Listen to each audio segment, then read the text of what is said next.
In this video, I'd like to walk through some of the basics of creating a 2D sketch in Onshape. First thing I'm going to do is go ahead and activate my examples folder. I'm going to come up to Create and start a new document.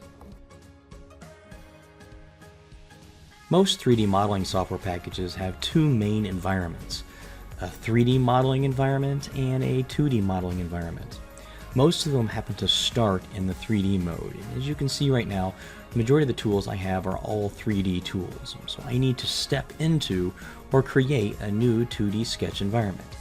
So I'm going to come up to the Sketch tool, select Sketch, and you can see right now that the name of this sketch is Sketch 1.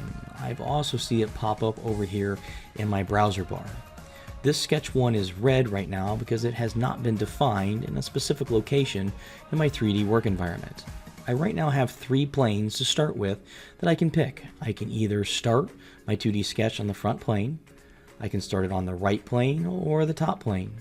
For this activity, I'm going to go ahead and select the front plane.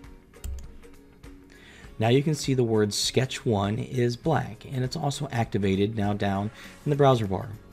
A good majority of the time, until I get comfortable with drawing 2D objects in a 3D world, I'll go ahead and straighten up the object so I'm looking straight onto the part. If not, when you're trying to draw things like a rectangle, they don't look like a rectangle. It looks more like a diamond. Until you can visualize what that looks like in a 3D environment, I suggest you look at it just as a 2D part. When you draw something in a 2D environment, I highly suggest that the first place you click is the origin. That will lock your sketch into the environment in a specific location. So right now I'm going to start off with just the corner rectangle. This is the easiest tool that we have. So in the corner rectangle, I'm going to click once and let go.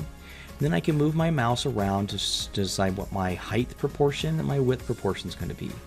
I also have dimensions off to the side that I can type in. We'll deal with those later. Once I've decided that my rectangle is the proper proportions, I'll go ahead and click a second time. You can also see that it has now shaded that in to show me that I have a closed region. That's going to be important later. When I'm completely done and this sketch is finished, I need to tell the software that I'm done with the 2D environment and I need to go back to the 3D environment. So I'll go ahead and select Finish Sketch, and I can see all my tools have come back. Once I'm back in the 3D environment, I'll come over to this little cube and change it to isometric, and that'll put it back in the 3D environment. Anytime I want to edit a sketch, I'll come over to my browser bar, select Sketch 1, I can either double click it or I can right click and say Edit. It'll take me right back into that sketch where I can then change height proportions, change width proportions. I can also change locations of things. Look at some of the other sketch tools that we have. I also have the line tool. The nice part about the line tool is as I start drawing, you can see that there's other icons that pop up around my mouse. Right now that icon that's popping up very close to my cursor is vertical. And as I start coming across here, I can see horizontal. If I want to come down here and actually create my own rectangle, it'll actually pop up this little line sometimes that shows me that I'm directly aligned with this other corner. If it doesn't pop up automatically, drag your cursor over, connect to that corner, and then as you pull away, it'll show you when you're lined up with it. You can then go ahead and close that, and it will show you that it's a closed region.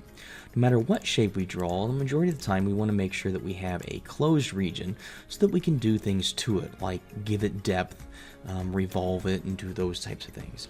So the line tool for the majority of the time I just use for diagonals or when I have some kind of strange object that I can't build out of a rectangle. I use the rectangle tool quite often, and with that I also use the center point rectangle. If you have just a normal rectangle and you want to change its size, that's fairly easy. If you want to change its location, you can't just kind of grab it, move around. You have to highlight the entire thing, which is fine, and that'll now allow you to just kind of drag that around the screen.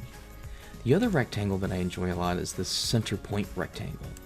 When I've got the center point rectangle, you actually start in the middle of it and then you work your way out for your height and width. The easy part there is I can then grab a corner and I can move it around, I can rescale it, I can also just grab the center of it and move it around.